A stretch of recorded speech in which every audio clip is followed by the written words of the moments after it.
You are listening to www.integralnaked.org.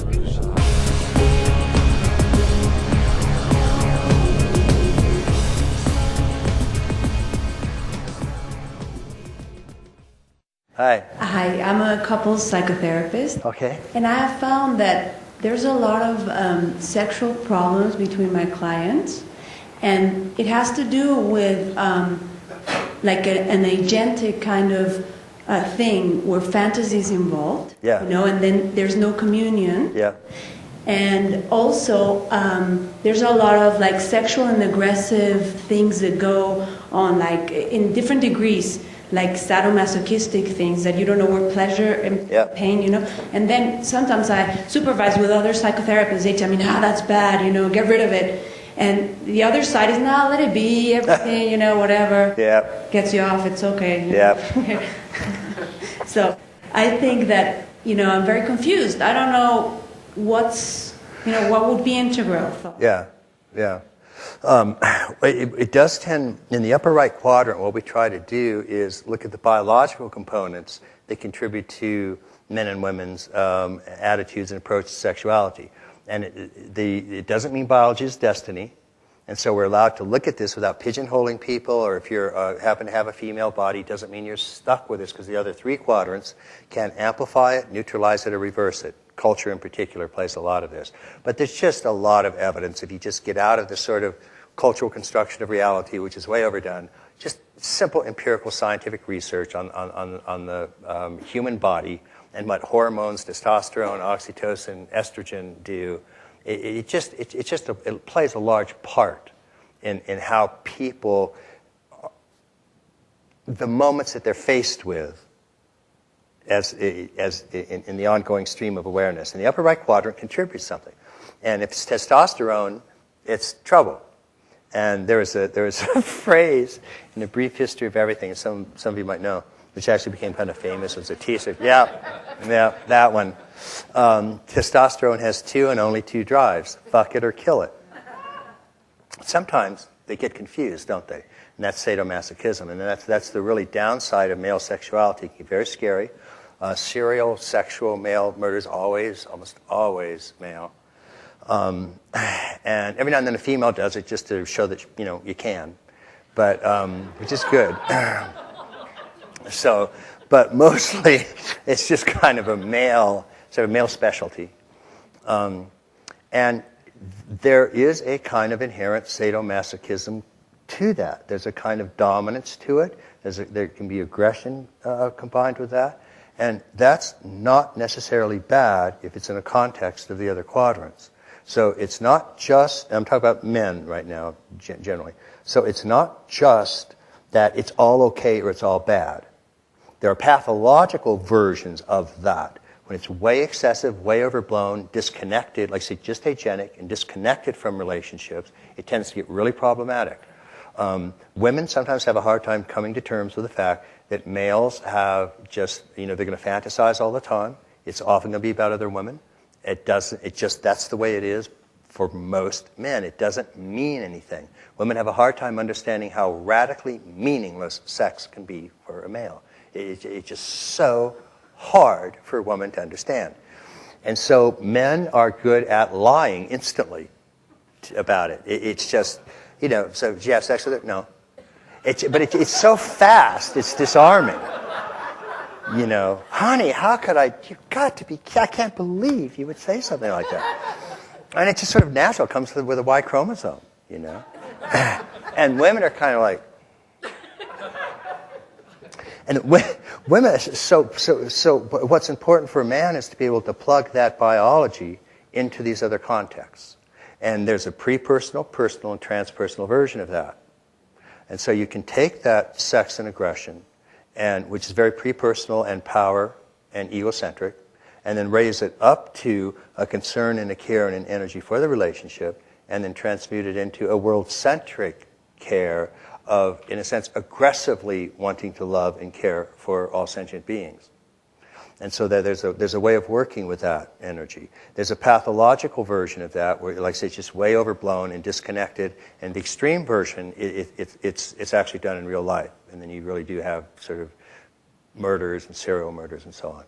Women, on the other hand, tend, because of estrogen and oxytocin, I'm talking about just the upper right now, not the way they're socialized. It's an entirely different type of relation to sexuality. Once a woman gets pregnant, for example, there is no Darwinian reason for her to continue to have sex. She can't pass on more of her genetic material by having more sex. The man, on the other hand, there's every reason for him to continue to have sex because he can pass on his genetic material the more sex he has. So you get the double standard, and it's not a cultural thing, it's a biological thing. So what women are concerned with, they tend to not fantasize about other men very often, for example. Well, if they do, that's fine. But they really are focused around the man in their life, and that's very important for them. When the woman's pregnant, she's always sure of who the mother is. Although there are jokes about, cognitively impaired women saying good news, bad news. Bad news is I'm pregnant. Good news is I'm not the mother. But generally, the mother knows exactly who the mother is. So there's never any doubt that her DNA is being passed on. The father never knows for sure. Never. Now, that's why men get crazy. Because the men are always watching their women. Because just in the upper right now, we're not talking about anything else. Because the man wants to know, if he's going to protect that woman, it better goddamn be his DNA. And so men get crazy about, and just about sex. Whereas a woman, it's to her advantage if she's 9 months pregnant, she can't go out and kill the bear and get food. It's to her Darwinian advantage to have somebody protect her. So it's to her advantage to basically find a powerful male, which is often older, has wealth, and so on. It's not bad that some women say, they want a provider. And so money and status and all of that is a legitimate upper right biological component for a woman's sexuality. So, and of course, it's exaggerated as well, too. In one of the films I saw recently, they're at a party, and the guy goes up and talks to the woman, and he starts to talk to her, and she says, "What kind of car do you drive?" And he goes, "What?" She says, "What kind of car do you drive?" And he says, "A Mustang." She goes, "Okay." And then he keeps talking. It's like just the end of that. But for the woman, it's to have a powerful man protect her while she does that. So a woman will get upset if a man gets involved with another woman in an emotional, meaningful way, because it means it could take him away from protecting her. Whereas the man gets upset if the woman has anything looking like sex with another man. So you always hear the same thing if somebody's caught with it. If they're in a relationship and the woman has some sort of, looks like an affair, the man says one thing. He will say one thing. Did you fuck him? Did you touch his dick? Did he that's all he wants to know. The woman always says the same thing. Do you love her? And that's what's going on. That's the two fundamental things. Now, I'm talking about just the biology of it. Just the Darwinian reasons, Because if you touched his dick, now that means my DNA might not get passed on, and so I'm not going to have anything to do with it. Now, it can become really problematic in couples therapy, because if a woman does seem to have an affair with another man, the man's biology disconnects from her. It's a very difficult thing to deal with. And his body stops loving her body, even though his heart and emotions might love her. So you really have to work with that. It's a very, very difficult issue. The woman, on the other hand, if the man has an affair, first of all, it sort of like comes with the territory. But so women are a little bit more easy about that, but they fundamentally want to know, it was meaningless, you really love me. And a woman can sort of deal with it. It's extremely hard, but can deal with it. The man can really convince her that he really loves her, and it's not. Because she still now is convinced she knows who the DNA is. So that's not an issue. The issue is who's going to protect the child and do it. So those are the two. This is kind of the biology of that. And there's a pathological version of both of them. But now that doesn't mean that that's the way you should respond or the only way to respond. Culture, lower left, has a lot to do with it. The lower right, the institutions. Men and women have different relationships in foraging, horticultural, agrarian, industrial. So that plays a role. And the upper left, your own psychology. You can override biology. But it's still there. It's a component rising all the time. And men have to deal with it all the time. There was a study in Harvard. This is pre-AIDS because it was a study done on gay men and gay women because what they wanted to say was a sociobiological study. And the idea was if we want to see what men and women are like, let's see what they do when left to their own devices. So let's study what men do with men and what women do with women. So they looked at the sexually active young gay male and sexually active young lesbians. And they found that the average number of partners for the sexually active gay male was 345 a year. And the average number of partners for lesbian was one partner every 4.7 years.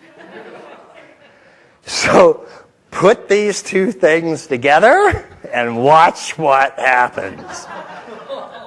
This is a prescription for hell. And it's a constant. How on earth do you get these together and deal with it? So couples therapy in the upper right is just taking these influences into account and helping men and women see that that's what is going on with them.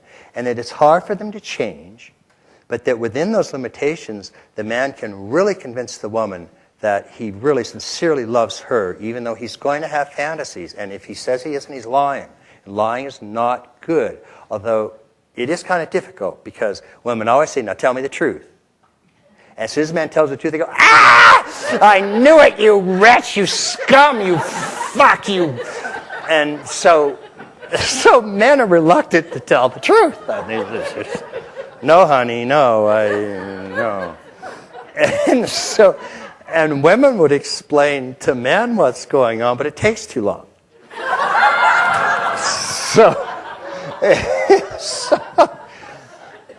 But having just a compassionate understanding of that, and then if there are pathologies within it, working on those.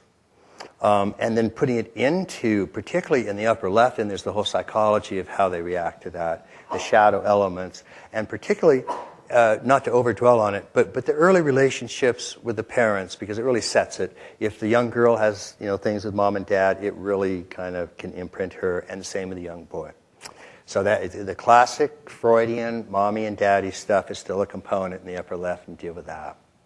So it's a little bit complex, but it's also kind of fun.